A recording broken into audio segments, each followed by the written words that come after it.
Shalom peuple de Dieu, je suis dans la joie de revenir encore au milieu de vous. C'est votre humble serviteur et l'évangéliste Michel Banfoumou.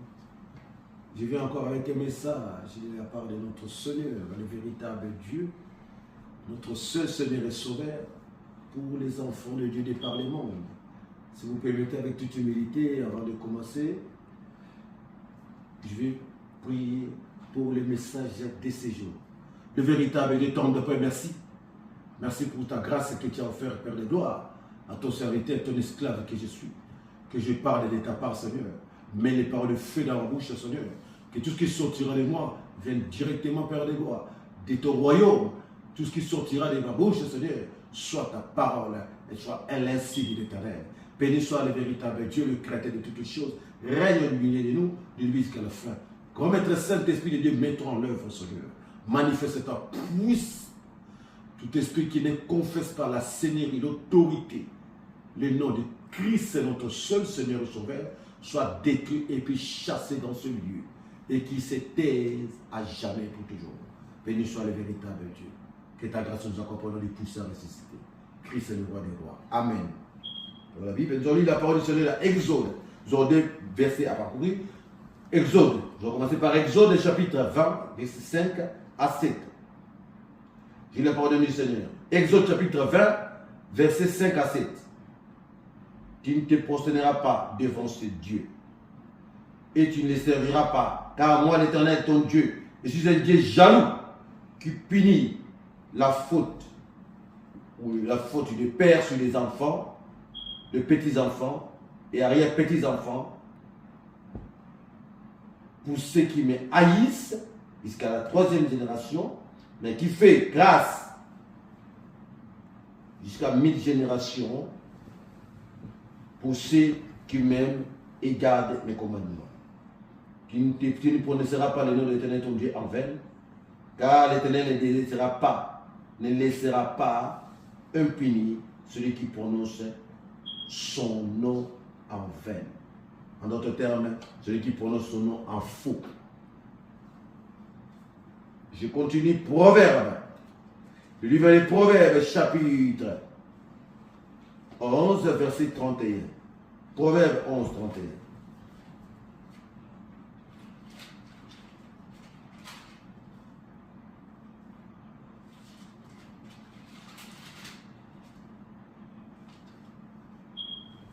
Le fruit du juste est un arbre de vie. Le sage recueille la vie. 31. Si le juste reçoit ici-bas son salaire, combien plus les méchants et le pécheur? Bien-aimé, Christ, qui a accompli toute justice, est l'arbre de vie du paradis. Et que toute personne, de telle sorte que toute personne qui va en manger de ses fruits aura la vie éternelle, ou puisse avoir la vie éternelle. Dans le livre de Exode,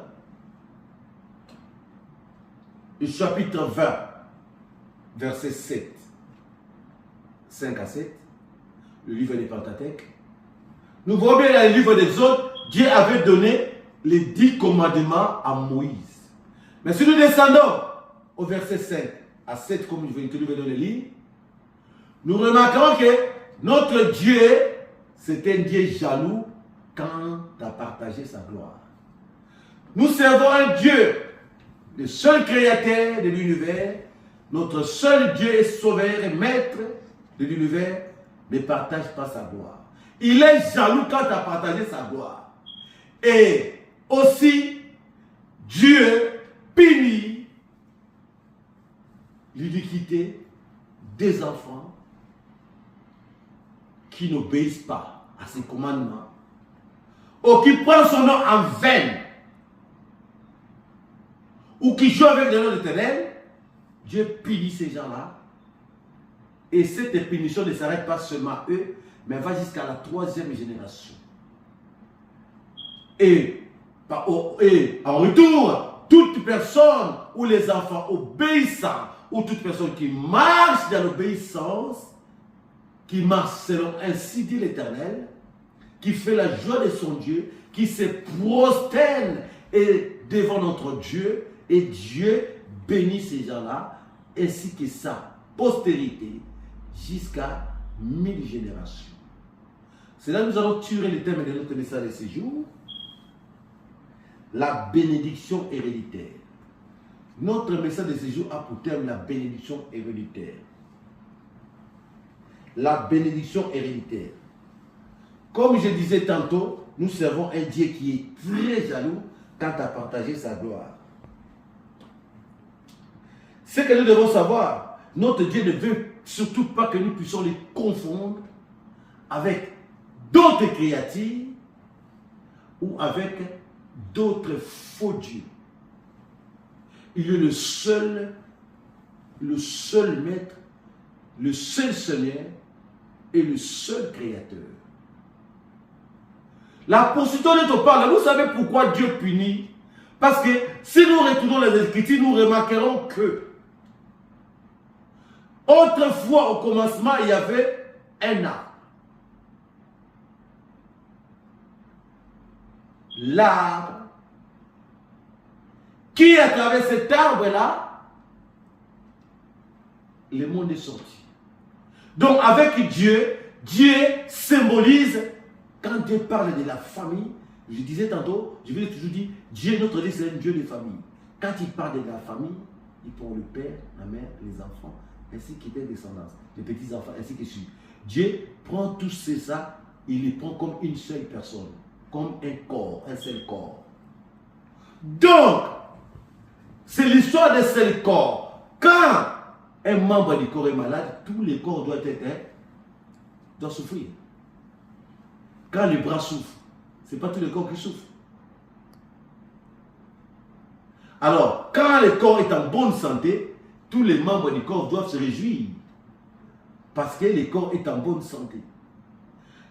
Ne vous étonnez pas pourquoi la bénédiction éternelle va jusqu'à 1000 générations. Et la malédiction jusqu'à la 3e génération. Nous servons un Dieu de principe qui est rempli de bonté et d'amour, compatissant, lent à la colère, riche en beauté et en fidélité. Mais qui veut à ce que ces principes soient appliqués. Bien-aimés, la parole de Dieu nous dit personne ne peut servir Dieu maintenant. Nous ne devons pas confondre le message de la parole du Seigneur. Quand dit personne ne peut servir Dieu maintenant à la fois, tu ne peux pas servir Dieu et d'autres maîtres. Et Dieu n'aime pas les mélanges. Toutes les personnes qui se font enfants de Dieu doivent être portées allégeance à l'éternel Dieu. À travers sa marche, à travers sa conduite. Car toute personne qui haït Dieu ou qui marche selon leurs propres comportements, leurs désirs, en se prosternant ou en se prostituant avec l'ennemi ou les faux d'autres dieux, parce qu'il n'y a qu'un seul vrai Dieu, et ces gens-là, Dieu leur donne le châtiment, non seulement et aussi à leur progéniture. Il y avait un arbre que Dieu considérait cet arbre-là, que Dieu avait mis pour porter des bons fruits. Mais hélas, l'arbre que Dieu avait mis, qu'on appelle Adam, n'a pas porté de bons fruits. Il a sorti un fruit de la désobéissance. Et ce qui a fait à ce que tout ce qui suit, toute sa descendance, naissait déjà avec le péché de la désobéissance. Qu'on appelle le péché originel. C'est pourquoi Dieu veut que nous puissions passer de l'arbre de la désobéissance à l'arbre de l'obéissance, qui est son Fils unique, Christ. Ne vous étonnez pas, vous allez remarquer que, qu'est-ce que la parole nous dit aux Épîtres de Paul? Que nous sommes quoi? Lui, il est les 7, nous sommes les 100. Car l'arbre qui est venu, le second arbre, qui est venu remplacer le premier arbre, qui avait séché, qui n'avait pas porté de bons fruits, est venu pour que toute personne qui va s'attacher à cet arbre-là puisse porter des fruits. La bénédiction héréditaire.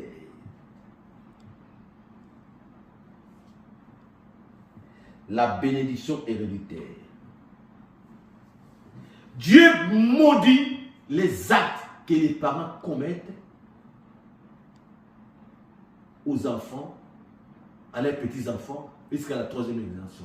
Mais si nous commençons à analyser, nous allons comprendre que, bien aimé, quand tu marches dans la désobéissance, cela ne va t'apporter rien. Par rapport, tu ne gagneras rien. Au point de contraire, tu es en train de perdre, tout perdre. Par contre, si tu marches dans l'obéissance, ce que tu as à gagner, non seulement c'est toi qui gagnes, mais c'est toute une postérité, c'est toute ta postérité qui en bénéficie de ton obéissance. Parce que Dieu bénit ceux qui lui aiment, ceux qui lui obéissent, jusqu'à 1000 générations. Donc la bénédiction va couler. Cette bénédiction ne va pas s'arrêter seulement sur toi, mais va descendre jusqu'à ta postérité. 1000 générations. Tandis que ceux qui désobéissent, qu'est-ce que Dieu fait? Là, Dieu a fait de la part des choses. Donc, c'est-à-dire, la bénédiction des enfants obéissants va jusqu'à 1000 générations. Tandis que la malédiction qui descend sur les enfants désobéissants, ça s'arrête seulement à 3e génération. Comme je disais, c'est l'histoire de la famille. Et s'il faut faire pour savoir faire la part des choses. Un jour, le Seigneur était démarché. Et il y avait un aveugle qui était assis, il était avec ses disciples sur la route. Un des disciples lui a posé la question: Seigneur, pourquoi c'était un aveugle né de naissance? Comment, Seigneur, qu'est-ce qui est arrivé à cet aveugle? Comment est-ce qu'il est? Pourquoi il est né aveugle? Est-ce que c'est lui qui a péché ou ses parents? Vous comprenez? Le Seigneur a dit, ni lui, ni ses parents qui ont péché, mais c'est pour que ma gloire, le Dieu, puisse se manifester. Donc nous avons compris que le péché, quand tu pèches, bien aimé, mon frère et soeur, et ce que Dieu n'aime pas, les gens qui se prostituent avec l'ennemi. Dieu n'aime pas les enfants des traîtres. Dieu n'aime pas les enfants, car la désobéissance est une trahison. C'est une forme de trahison. Surtout ceux qui font alliance avec l'ennemi par d'autres pratiques, des pratiques magnifiques, des pratiques ténébreuses, des pratiques sataniques, sorcelleries et consorts. Mais Dieu n'aime pas. Nous servons un Dieu de principe. Nous servons un Dieu de principe. Dieu nous aime tant, mais il veut à ce que tout le monde soit sauvé et parvienne au salut. Mon frère, ma soeur, tu ne peux pas servir un Dieu qui n'est pas ton créateur. Il n'y a pas d'autre Dieu. Un petit faux Dieu. Ceux qui se trouvent comme Dieu, mais arrêtés, ils ne sont pas Dieu, puisqu'il n'y a qu'un seul Dieu. Ceux qui se trouvent comme Dieu, mais ils ne sont pas Dieu. Il n'y a qu'un seul Dieu. Détrompe-toi. Donc, tu remarques que ton obéissance va porter des fruits, non seulement à toi, mais à toute ta postérité. Tes enfants, tes arrière-petits-enfants, jusqu'à 1000 générations. Mais ta désobéissance va porter des mauvais fruits et cela va détruire non seulement toi, mais toute ta postérité, jusqu'à la 3e génération. Il y a un choix à faire.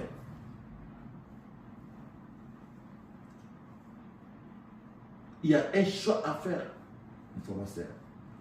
Vous regardez qu'à l'époque de Josué, Dieu, les gens étaient punis à cause.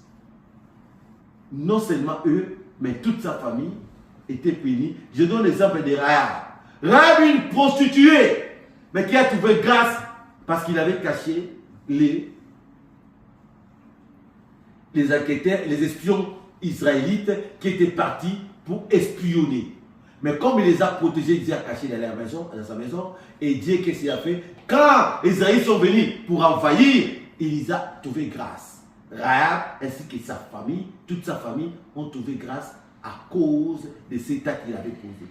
De même, Akra, qui avait, après le combat, caché les trésors qu'il avait récupérés et caché, volé, caché dans sa tente, qui empêchait que la présence de Dieu, que Dieu appelle les choses avouées par l'Interdit, que les choses, que la présence de Dieu puisse se manifester, la gloire ou la puissance de Dieu au camp des Israélites. Qu'est-ce que ça s'est passé? Josué a pris lui et toute sa famille et ils ont mis à l'entrée de la ville. Ils ont été lapidés et puis brûlés vifs, lui et toute sa famille. Donc, d'après la loi, la punition ne s'arrête pas à la personne qui a commis la faute, mais ça va jusqu'à la troisième génération. Vous remarquerez que dans le monde actuel que nous vivons, une personne qui a le bien, vous voyez, une personne avant de mourir, qu'est-ce qu'il fait? L'homme, qui est le chef de la maison, le chef de la famille, les garants d'une famille, qu'est-ce qu'il fait? Il dit, je donne un exemple, une famille où un père il a 5 enfants, il a des maisons pour ces 5 enfants, qu'est-ce qu'il fait? Il fait un testament, ce qu'on appelle un testament. Il dit, bon, je lègue mes biens, à chaque enfant il aura sa maison, et puis je dis, bon, j'ai une ferme, je donne ça à ma famille, c'est légal. Et l'État respecte ça. Et nous avons remarqué que dans d'autres pays aussi, maintenant ils ont introduit le système de partage des biens. Une partie d'héritage va à la famille du monsieur ou du défunt, du mari. 25%. Ils ont mis 25%. Pour dire que quoi? Mais si nous avons, ou nous pouvons récupérer l'héritage matériel, physique, nous pouvons hériter de cela, pourquoi ne pas hériter des actes que les autres ont fait? Mais qu'est-ce qui peut te sauver? Comme je venais de dire tantôt, il faut quitter l'appartenance à l'arbre de désobéissance pour s'attacher à l'arbre de vie, qui est Christ. Comme je vous l'ai dit au départ, Christ qui est l'arbre de vie du paradis, toute personne qui va manger de ses fruits aura la vie éternelle. Parce qu'il y a deux arbres. L'arbre de la désobéissance qu'on appelle le premier Adam et l'arbre de l'obéissance qu'on appelle le second et le dernier Adam, Christ. Pour être sauvé, tu es obligé de quitter l'arbre, de te détacher de l'arbre de la désobéissance ou de la connaissance du bien et du mal pour t'attacher à l'arbre de vie qui est Christ. Parce qu'il n'y a qu'un seul arbre qui donne la vie. Qui donne vie, c'est Christ, qui est le Fils unique de Dieu. Donc, la bénédiction héréditaire consiste à hériter du bienfait de ses aïeux. La bénédiction héréditaire consiste à bénéficier de la bénédiction que l'Éternel a prononcée au Père et qui descend jusqu'à ses petits-enfants. La bénédiction héréditaire consiste à bénéficier de l'obéissance du Père qui descend jusqu'à ses petits-enfants. La bénédiction héréditaire. La bénédiction héréditaire.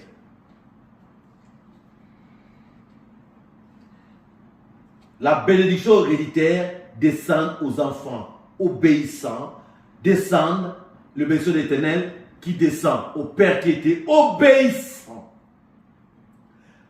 à l'égard du Seigneur Dieu. Et cette bénédiction descend jusqu'à ses enfants, ses petits-enfants, pour produire le succès de leur vie, la réussite, le épanouissement, l'élévation, ainsi que tout ce qui suit. Donc, mon frère, ma soeur, quand tu fais le mal, sache-le bien que tu es en train de te détruire. Non seulement toi-même, tu te détruis toi-même et tu détruis tout ce qui sont derrière toi. Tout ce qui sortira de toi. Car tu es considéré comme un arbre.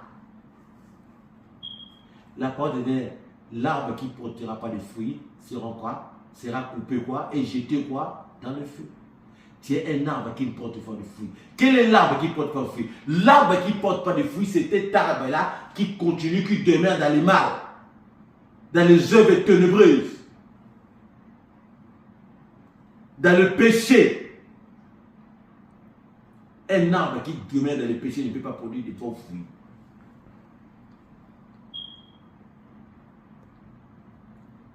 Donc, cela veut dire que tu es toujours attaché jusqu'à aujourd'hui à cet arbre de connaissance du bien et du mal et de la désobéissance. Ton père. Regardez, ça fait des milliers d'années depuis Adam est décédé. Il est décédé, il est mort à l'âge de 930 ans. Mais jusqu'à aujourd'hui, toute personne qui naissent avec le péché d'Adam. Pour être sauvé, Dieu te donne la condition de quoi? De s'attacher avec l'arbre de vie. L'arbre de vie. Et manger les fruits de cet arbre-là.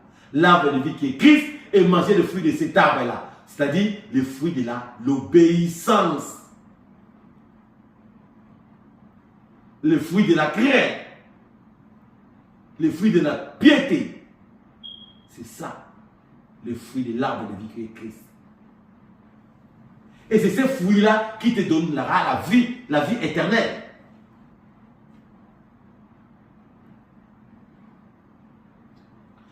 Par un seul homme, le péché est entré, et c'est par par un seul homme, le péché a été expié, ou enlevé, ou ôté. L'obéissance te donne la force. L'obéissance permet à ceux de garantir ta progéniture. Mais comme nous venons de lire dans le livre d'Exode, notre Dieu n'aime pas les mélanges. Nous servons un Dieu qui n'aime pas les mélanges. Nous servons un Dieu qui est jaloux quand tu as partagé sa gloire. Il nous a créés à son image et à sa ressemblance. Pourquoi? Pour que nous puissions les ressembler. Comment peux-tu ressembler à Dieu? À travers les actes que tu es en train de poser sur cette terre. L'image de Dieu peut confirmer sa ressemblance en mettant en pratique, en menant une vie de sanctification, d'obéissance, de crainte, de piété à l'égard de son Créateur. Tu ne peux pas prétendre être une vraie ressemblance de Dieu tout en faisant ta propre volonté, au lieu de faire la volonté de ton Père. Tu ne peux pas prétendre être obéissant, être la ressemblance, avoir la ressemblance du Créateur aussi longtemps que toi-même tu marches dans la désobéissance. Donc, l'obéissance produit des bons fruits et va permettre à ce que tu puisses garantir la vie, non seulement physique, et aussi et surtout la vie spirituelle pour ta progéniture. Tandis que la désobéissance ne t'amène à rien et ne produit rien, bien au contraire, elle va te détruire et détruire ta postérité. Donc il y a un choix à faire. Il faut faire un bon choix, mon frère, ma soeur. Parce que ce que tu perds en te prosternant ou en te prostituant devant l'ennemi n'est nullement semblable et comparable à ce que tu vas gagner si tu te prosternes à ton Créateur. Tu bénéficies de 1000 générations en te prosternant à ton Créateur, en marchant selon sa volonté, en faisant sa volonté. Mais si tu te prosternes à l'ennemi, tu perds 3 générations. Tu sacrifies 3 générations. Il y a des calculs à faire, il faut réfléchir là-dessus. 3 générations. Tu sacrifies 3 générations en marchant dans la désobéissance. Tandis qu'en marchant dans l'obéissance, tu garantis l'avenir de 1000 générations. Il y a un choix à faire, mon frère, ma soeur. L'obéissance vaut mieux que les sacrifices, comme la parole nous le dit. La crainte d'Éternel, c'est le commencement de la sagesse, comme Proverbe nous le dit. La crainte d'Éternel, c'est le début de la vie. Donne la vie.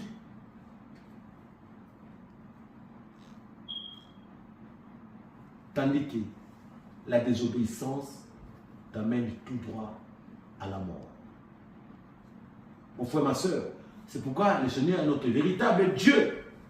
Il permet à ce que nous puissions venir ce jour avec ces messages pour interpeller un enfant de Dieu. Il a permis à ce que je puisse venir avec ces messages pour nous interpeller tous. Attention aux actes que nous posons. Tu peux poser des actes aujourd'hui, mais qui aura des répercussions pour toute une lignée. Quand tu poses de mauvais actes, tu vas signer les accords avec l'ennemi. Toi, tu vois le présent. Il y a des gens qui sont prêts à tout pour avoir l'argent. Il y a des gens qui sont prêts à tout pour à rouler avec une belle voiture. Il y a des gens qui sont prêts à tout pour avoir une belle maison. Il y a des gens qui sont prêts à tout pour avoir des hommes toujours sortir avec des maris, des hommes qui ont de l'argent. Il y a des gens qui sont prêts à tout pour sortir avec des femmes d'affaires qui ont beaucoup d'argent. Mais l'acte que tu poses, un acte que tu poses, les répercussions, les inconvénients, les conséquences. Il faut faire attention aux actes que nous posons. Il y a d'autres même qui sont prêts à tout sacrifier les gens. Ils sont prêts à tout pour avoir un bon poste au travail. Pour avoir des richesses. Mais le bonheur, bien aimé, la richesse sans Dieu n'est pas une richesse. Les richesses sans Dieu n'est pas une richesse. La vraie richesse, c'est d'avoir Dieu. Le vrai bonheur, c'est d'avoir Dieu en soi. C'est pourquoi le monde, aujourd'hui, est corrompu. Parce que les gens, tout le monde veut toujours vivre au-delà, à l'excès. L'envie, la convoitise.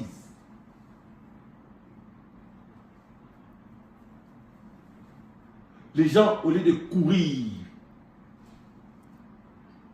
vers l'essentiel, vers la chose importante, les gens courent derrière les matériels. Les gens courent derrière les richesses.